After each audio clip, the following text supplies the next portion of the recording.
Hi എല്ലാവർക്കും സ്വാഗതം. എപ്പോഴെങ്കിലും ചിന്തിച്ചിട്ടുണ്ടോ, ഈ മാസം കിട്ടുന്ന ശമ്പളം, അടുത്ത മാസം വീണ്ടും ശമ്പളം, ഇതിനപ്പുറത്തേക്കൊരു ജീവിതം സാധ്യമാണോ എന്ന്? ആ ഒരു 9 to 5 ജോലിയുടെ ചക്രത്തിൽ നിന്ന് പുറത്തു കിടന്ന് യഥാർത്ഥ സാമ്പത്തിക സ്വാതന്ത്ര്യം അതെങ്ങനെ നേടാം? അതിലേക്കുള്ളൊരു യാത്രയാണ് നമ്മളിന്ന് തുടങ്ങുന്നത്. റെഡിയല്ലേ? നമുക്ക് തുടങ്ങാം. അപ്പോ ഞാനീ പറയുന്ന കാര്യം നിങ്ങൾക്ക് എവിടെയെങ്കിലും കേട്ട് പരിചയമുണ്ടോ എന്ന് നോക്കണേ. നന്നായി പഠിക്കണം, നല്ലൊരു ജോലി വാങ്ങണം, ഒരു 40 കൊല്ലം അങ്ങോട്ട് കഷ്ടപ്പെട്ട് പണിയെടുക്കണം, എന്നിട്ട് റിട്ടയർ ചെയ്ത് സ്വസ്ഥമായി ജീവിക്കണം, അല്ലേ? ഇതുതന്നെയല്ലേ നമ്മളെയൊക്കെ പഠിപ്പിച്ചു വെച്ചിരിക്കുന്നത്? നമ്മുടെയൊക്കെ മനസ്സിൽ സമൂഹം കോരിയിട്ട ഒരു ജീവിതരേഖയാണിത്. പക്ഷേ ഒരു പ്രശ്നമുണ്ട്. ഈ ഒരു വഴിയില്ലേ, അതിൻ്റെ ഫൗണ്ടേഷൻ എന്ന് പറയുന്നത് പൂർണ്ണമായും ആക്റ്റീവ് ഇൻകമാണ്. അതായത് നമ്മൾ പണിയെടുത്താൽ മാത്രം കിട്ടുന്ന കാശ്. കേൾക്കുമ്പോൾ നല്ല സേഫ് ആണെന്നൊക്കെ തോന്നും, അല്ലേ? പക്ഷേ ഇതൊരു ചീട്ടുകൊട്ടാരം പോലെയാണ്. നിങ്ങൾ വിചാരിക്കുന്നതിനേക്കാൾ ദുർബലമാണ്. എപ്പോൾ വേണമെങ്കിലും താഴെ വീഴാം.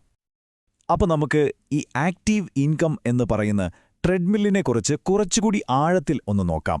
എന്തുകൊണ്ടാണ് ഇതിനെ ഞാനൊരു ട്രെഡ്മിൽ എന്ന് വിളിച്ചത്? കാരണം നമ്മൾ എത്ര കഷ്ടപ്പെട്ട് ഓടിയാലും അവസാനം അതേ സ്ഥലത്ത് തന്നെ നിൽക്കുകയല്ലേ? അതെന്തുകൊണ്ടാണെന്ന് നമുക്ക് നോക്കാം. സിമ്പിളായി പറഞ്ഞാൽ എന്താണ് ഈ ആക്റ്റീവ് ഇൻകം? നിങ്ങൾ നിങ്ങളുടെ സമയവും അധ്വാനവും കൊടുക്കുന്നു, അതിന് പകരമായി നിങ്ങൾക്ക് പണം കിട്ടുന്നു. അത്രയേ ഉള്ളൂ. നിങ്ങളൊരു ഡോക്ടറായിക്കോട്ടെ, ഒരു എഞ്ചിനീയർ ആയിക്കോട്ടെ, അല്ലെങ്കിൽ ഒരു കടയിലെ സെയിൽസ്മാൻ ആയിക്കോട്ടെ, നിങ്ങൾ ജോലി ചെയ്താൽ പണം വരും. ജോലി നിർത്തിയോ, പൈസയുടെ വരവും നിന്നു. ഇതാണ് സംഭവം. നോക്കൂ, ഈ ആക്റ്റീവ് ഇൻകത്തെ മാത്രം ആശ്രയിച്ച് ജീവിക്കുന്നത്, അത് ശരിക്കും പറഞ്ഞാൽ ഒരേ ഒരു പൈപ്പിൽ നിന്ന് മാത്രം വെള്ളമെടുക്കുന്നത് പോലെയാണ്. ആലോചിച്ചു നോക്കൂ, പെട്ടെന്നൊരു ജോലി പോയി, അല്ലെങ്കിൽ രാജ്യത്തൊരു സാമ്പത്തിക പ്രതിസന്ധി വന്നു, അതും അല്ലെങ്കിൽ നമുക്കൊരു അസുഖം വന്നു. ഈ കാരണങ്ങളിൽ ഏതെങ്കിലും ഒന്ന് മതി ആ പൈപ്പ് അടഞ്ഞുപോകാൻ. പിന്നെ എന്തു ചെയ്യും? വരുമാനം ഒറ്റയടിക്ക് പൂജ്യമാകും. അപ്പോൾ സ്വാഭാവികമായും ഒരു ചോദ്യം വരും, അല്ലേ? ഈയൊരു അപകടം പിടിച്ച അവസ്ഥയ്ക്ക് എന്തെങ്കിലും പരിഹാരമുണ്ടോ? ഉണ്ട്, തീർച്ചയായും ഉണ്ട്. അവിടെയാണ് നമ്മൾ സാമ്പത്തിക സ്വാതന്ത്ര്യത്തിലേക്കുള്ള ഒരു പുതിയ വഴി തുറക്കുന്നത്. അതിൻ്റെ പേരാണ് പാസീവ് ഇൻകം, അല്ലെങ്കിൽ നിഷ്ക്രിയ വരുമാനം. ഈ പാസീവ് ഇൻകം എന്ന് പറയുന്നത് അത് ശരിക്കും നിങ്ങളൊരു പണം കായ്ക്കുന്ന മരം നടുന്നതുപോലെയാണ്. തുടക്കത്തിൽ കുറച്ച് വെള്ളമൊഴിക്കണം, വളമിടണം, നോക്കണം, കുറച്ച് കഷ്ടപ്പാടുണ്ട്. പക്ഷേ ആ മരം ഒന്ന് വളർന്നു പിടിച്ചു കഴിഞ്ഞാലോ, പിന്നെ നിങ്ങൾ ഉറങ്ങുമ്പോഴും വെക്കേഷന് പോകുമ്പോഴും എന്തു ചെയ്യുമ്പോഴും ആ മരം നിങ്ങൾക്ക് വേണ്ടി പഴങ്ങൾ തന്നുകൊണ്ടേയിരിക്കും. ഇവിടെ നിങ്ങളുടെ പണമോ ആസ്തികളോ ആണ് നിങ്ങൾക്ക് വേണ്ടി പണിയെടുക്കുന്നത്. ഇനി നമുക്ക് ഈ രണ്ട് വരുമാനങ്ങളും തമ്മിലുള്ള വ്യത്യാസമൊന്ന് നോക്കാം. ആക്റ്റീവ് ഇൻകം ഒരു ഹാംസ്റ്റർ വീലിൽ ഓടുന്നത് പോലെയാണ്. എത്ര വേഗത്തിൽ ഓടിയാലും നമ്മൾ എവിടെയും എത്തുന്നില്ല. അതേസമയം പാസീവ് ഇൻകം നമ്മൾ നേരത്തെ പറഞ്ഞ ആ മരം പോലെയാണ്. അത് വളരും തോറും കൂടുതൽ ഫലങ്ങൾ തരും. അതും നമ്മൾ കാര്യമായി ഒന്നും ചെയ്യാതെ തന്നെ. അപ്പോൾ ഒന്നിന് ഒരു പരിധിയുണ്ട്, മറ്റേതിന് വളരാനുള്ള സാധ്യതകൾക്ക് ഒരവസാനവുമില്ല. ഓക്കെ, അപ്പോൾ നമുക്ക് ഇതിൻ്റെ ഏറ്റവും മനോഹരമായ വശത്തേക്ക് വരാം. ഇത് വെറും പണമുണ്ടാക്കുന്നതിനെക്കുറിച്ചല്ല, അല്ല, അതിനപ്പുറം അത് നമുക്ക് തരുന്ന സ്വാതന്ത്ര്യത്തെക്കുറിച്ചാണ്. ഇതിനെ നമുക്ക് സ്വാതന്ത്ര്യത്തിലേക്കുള്ള സമവാക്യം എന്ന് തന്നെ വിളിക്കാം. ഒന്ന് കണ്ണടച്ചാലോചിച്ചു നോക്കൂ. ബില്ലുകൾ അടയ്ക്കാൻ പറ്റുമോ എന്ന ടെൻഷനില്ലാത്തൊരു ജീവിതം, അല്ലെങ്കിൽ വെറും പണത്തിനു വേണ്ടി മാത്രം ഇഷ്ടമില്ലാത്തൊരു ജോലിക്ക് എല്ലാ ദിവസവും പോകേണ്ടി വരാത്തൊരവസ്ഥ. നിങ്ങൾക്ക് ശരിക്കും ഇഷ്ടമുള്ള കാര്യങ്ങൾ ചെയ്യാൻ സമയം കിട്ടുന്നു, ലോകം ചുറ്റിക്കാണാൻ സാധിക്കുന്നു, നിങ്ങളുടെ കുടുംബത്തോടും കൂട്ടുകാരോടുമൊപ്പം ഇഷ്ടംപോലെ സമയം ചിലവഴിക്കാൻ കഴിയുന്നു. അതാണ് പാസീവ് ഇൻകം നമുക്ക് തരുന്ന ഏറ്റവും വലിയ സമ്മാനം. അപ്പോൾ ഈ പറഞ്ഞതൊന്നും വെറുമൊരു സ്വപ്നമായിട്ട് കാണേണ്ട കാര്യമില്ല. ഇത് നമുക്ക് നേടിയെടുക്കാൻ പറ്റുന്ന ഒന്നാണ്.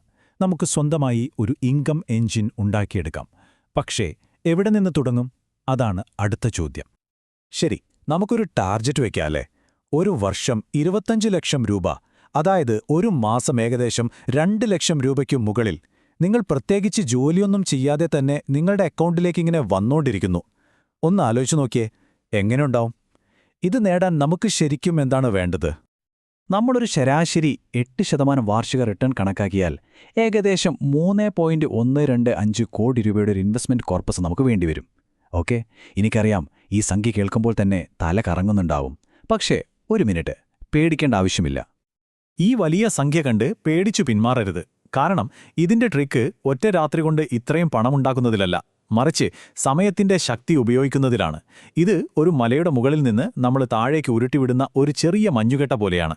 തുടക്കത്തിൽ അത് ചെറുതായിരിക്കും, പക്ഷേ ഉരുണ്ടുരുണ്ട് താഴെ എത്തുമ്പോഴേക്കും അതൊരു ഭീമാകാരമായ മഞ്ഞുമലയായി മാറിയിട്ടുണ്ടാവും. അവിടെയാണ് കോമ്പൗണ്ടിംഗ്, അതായത് കൂട്ടുപലിശ എന്ന മാജിക് വർക്ക് ചെയ്യുന്നത്. ഇവിടെ ഏറ്റവും പ്രധാനം എപ്പോൾ തുടങ്ങുന്നു എന്നതാണ്. നിങ്ങൾ എത്ര നേരത്തെ തുടങ്ങുന്നോ അത്രയും എളുപ്പമായിരിക്കും നിങ്ങളുടെ യാത്ര. നോക്കൂ, 25 വയസ്സിൽ തുടങ്ങുന്ന ഒരാളുടെ ചെറിയൊരു നിക്ഷേപം പോലും 55 വയസ്സാകുമ്പോഴേക്കും എന്തൊരു ഭീമമായ തുകയായിട്ടാണ് വളരുന്നത്. ഓരോ 10 വർഷം കഴിയുന്തോറും അതിന്റെ വളർച്ചയുടെ സ്പീഡ് കൂടുന്നത് കണ്ടോ? അതുകൊണ്ട് നിങ്ങളിപ്പോൾ ഏത് പ്രായത്തിലാണെങ്കിലും സാരമില്ല, തുടങ്ങാൻ പറ്റിയ ഏറ്റവും നല്ല സമയം ഇന്നാണ്, ഇപ്പോൾ തന്നെ. പാസീവ് ഇൻകം ഉണ്ടാക്കാൻ ഒരു വഴിയല്ല, ഒരുപാട് വഴികളുണ്ട്. വാടക വരുമാനം, ഡിവിഡൻഡ് തരുന്ന സ്റ്റോക്കുകൾ, ഓൺലൈൻ ബിസിനസ്സുകൾ, അങ്ങനെ പലതും. ഓരോന്നിനും അതിൻ്റേതായ ഗുണങ്ങളും ദോഷങ്ങളുമുണ്ട്. ഉദാഹരണത്തിന്, സ്റ്റോക്ക് മാർക്കറ്റിൽ കയറ്റിറക്കങ്ങളുണ്ടാകാം. ഓൺലൈൻ ബിസിനസ് തുടങ്ങാൻ ആദ്യം നല്ലോണം പണിയെടുക്കേണ്ടി വരും. ഇവിടത്തെ ഏറ്റവും പ്രധാനപ്പെട്ട കാര്യമെന്താണെന്ന് വെച്ചാൽ, നിങ്ങളുടെ എല്ലാ മുട്ടുകളും ഒരൊറ്റ കൊട്ടയിൽ വെക്കരുത് എന്നതാണ്. അതായത്, റിസ്ക് കുറയ്ക്കാൻ വേണ്ടി പല വഴികളിലായി നിങ്ങളുടെ നിക്ഷേപങ്ങൾ വ്യാപിപ്പിക്കുക. ശരി, നമ്മളിപ്പോൾ അവസാന ഭാഗത്തേക്ക് കടക്കുകയാണ്. ഇതുവരെയുള്ള കാര്യങ്ങൾ ഓക്കെയല്ലേ? ഇനി നമുക്ക് ഈ യാത്രയുടെ വേഗത എങ്ങനെ കൂട്ടാമെന്ന് നോക്കാം. ഒരു സാധാരണ കാറിൽ പോകുന്നതിന് പകരം ഒരു റോക്കറ്റിൽ നമ്മുടെ ലക്ഷ്യത്തിലേക്ക് എങ്ങനെ കുതിക്കാം? നോക്കൂ, ഈ ഫിനാൻഷ്യൽ ലോകമെന്ന് പറയുന്നത് ഒരു കാട് പോലെയാണ്. വഴിയറിയാതെ പോയാൽ എളുപ്പത്തിൽ വഴിതെറ്റിപ്പോകാം.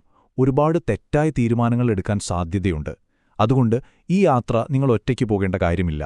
ഒരു നല്ല ഗൈഡിനെ കൂടെ കൂട്ടുന്നതുപോലെ ശരിയായ വഴി കാണിച്ചു തരാൻ കഴിവുള്ളൊരു ഇൻവെസ്റ്റ്മെന്റ് അഡ്വൈസർക്ക് നിങ്ങളുടെ യാത്രയുടെ വേഗത കൂട്ടാനും നിങ്ങളെ സുരക്ഷിതമായി ലക്ഷ്യത്തിലെത്തിക്കാനും കഴിയും. ഒരു നല്ല അഡ്വൈസർ ശരിക്കും നിങ്ങളുടെ ഒരു പേഴ്സണൽ ഫിനാൻഷ്യൽ കോച്ചിനെ പോലെയാണ്. അവരാദ്യം നിങ്ങളുടെ ലക്ഷ്യങ്ങൾ എന്താണെന്ന് കൃത്യമായി മനസ്സിലാക്കും. എന്നിട്ട് നിങ്ങൾക്ക് വേണ്ടി ഒരു കസ്റ്റമൈസ്ഡ് ഗെയിം പ്ലാൻ ഉണ്ടാക്കും. എവിടെ നിക്ഷേപിക്കണം, എങ്ങനെ നികുതി ലാഭിക്കാം, മാർക്കറ്റ് മാറുമ്പോൾ പോർട്ട്ഫോളിയോയിൽ എന്ത് മാറ്റങ്ങൾ വരുത്തണം, ഇങ്ങനെ എല്ലാ കാര്യത്തിലും അവർ നിങ്ങൾക്കൊരു വഴികാട്ടിയായിരിക്കും. ഇത് നിങ്ങളുടെ യാത്രയെ വേഗത്തിലാക്കും മാത്രമല്ല, കൂടുതൽ സുരക്ഷിതവുമാക്കും. അപ്പോ നമുക്ക് ഈ ഒരു ചോദ്യത്തോടെ ഈ ചർച്ച അവസാനിപ്പിക്കാം. ഒന്നാലോചിച്ചു നോക്കൂ, ജീവിക്കാൻ പണം ഒരു പ്രശ്നമല്ലായിരുന്നെങ്കിൽ നിങ്ങൾ എന്തു ചെയ്യുമായിരുന്നു? നിങ്ങളുടെ സമയവും കഴിവും എന്തിനു വേണ്ടി ഉപയോഗിക്കുമായിരുന്നു? എന്താണ് നിങ്ങളുടെ യഥാർത്ഥ പാഷൻ? ആ ചോദ്യത്തിനുള്ള ഉത്തരത്തിലേക്കുള്ള ഒരു താക്കോലാണ് നമ്മൾ സംസാരിച്ച ഈ സാമ്പത്തിക സ്വാതന്ത്ര്യം. ഇതിനെക്കുറിച്ച് ഒന്ന് ചിന്തിച്ചു നോക്കൂ.